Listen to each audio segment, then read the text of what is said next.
그러니까 이런 그 상황, 전북지사 선거를 둔 상황 여하를 우리 뉴스공장 영향력이 있는 김어준 공장장이 어떻게 평가를 했냐면은 친명 대 친청 프레임으로 봐서 안 된다. 이거는 친청 대 친석 싸움이다. 그러니까 친석이라고 한다는 것은 그 친김민석을 말하는 거고, 구체적인 워딩이 이렇습니다. 친명 반청이 하는데 민주당의 반명은 없어요. 대신 친청과 친석은 있지. 정청래와 김민석 사이에 갈라지는 건 있어도 이거를 친청 친석이라 하지 않고 하면서 이 질문을 이렇게 말을 또 합니다. 엊그제 이제 송영길 후보께서 이 애매모호한 답변을 좀 했어요. 여기에 대해서 어떻게 평가를 했냐? 그분은 친석인가 봐요. 그럼. 이런 식의 코멘트를 하는 거거든요. 지금 구분선이라는 게 뭔가 명확하게 설정되는 느낌이 듭니다, 지금. 그러니까 이게 이제 뭐 다른 프로 말하긴 그렇지만 김어준 공장장이 주특기가 나온 거죠, 지금. 이 사람들 현혹하고 가스라이팅하고 이게 구분지어서 프레임이 씌워서 다시 내놓는 그 상품들. 예. 저는 근데 김어준 그 공장장한테 개인적으로 뭐 기자로서는 궁금한 게 딱 하나 있어요. 그 성비 문제 때문에, 그러니까 양쪽에 뭐 나누는 거 다 좋은데 성비 문제 때문에 그 문제가 돼서 처음에 예전에 그러니까 검사 이정섭 검사 이제 처남댁이었잖아요. 그거 폭로해서 강미정 전 대변인이 이제 성비로 피해자였는데 처음으로 그 사건 폭로해서 인터뷰했던 게 뉴스공장이었대요.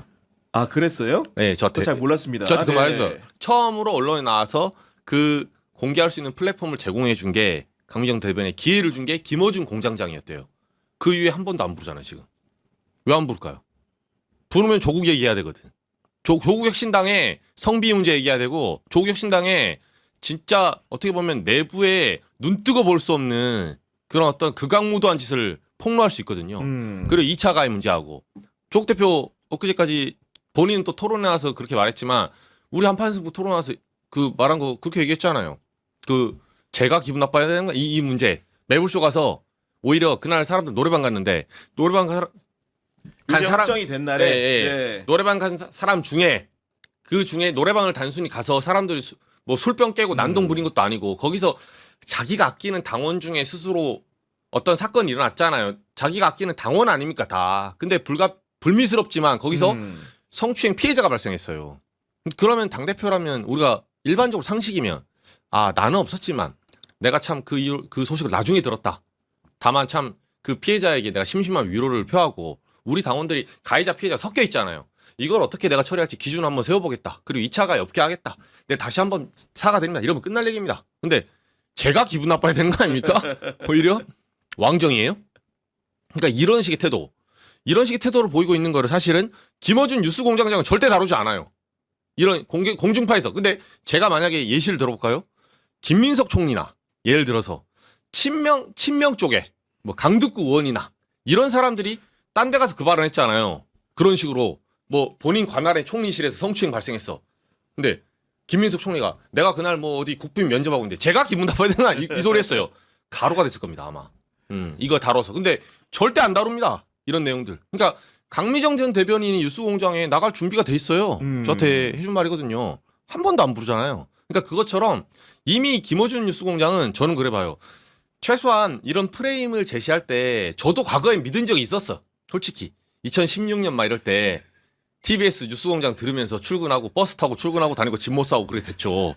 근데 지금 생각해 보면 김어준 공장장이 최소한의 기계적 균형을 가지려면 자기가 표방했던 그 후보들 조국 혁신당 좋아할 수 있습니다.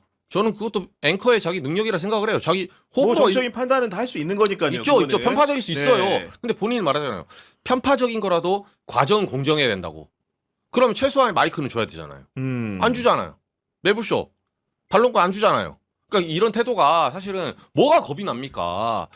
이걸 1대1로 달라는 것도 아니잖아요. 여기 7번 주면 여기 3번은 줘야 되는 거 아니에요? 한 번도 안 줘. 10대 1이야. 거의. 조국 대표 몇 번 나왔어요. 시간으로 따져봐요. 인터뷰할 때도 질문도 다 그런 건 다 피해가요. 그래서 저는 뉴스공장을 위해서라도 본인이 설득력을 얻으려면 모양새라도 좀 갖춰야 된다. 모양새라도. 제가 불러서 막 폭파시키고 막 자기가 좋아하는 사람 편들어주고 싶은데 일부러 강미정 전 대변인 불편하게 불러가지고 막 조국 때리고 이렇게 하라는 게 아니에요.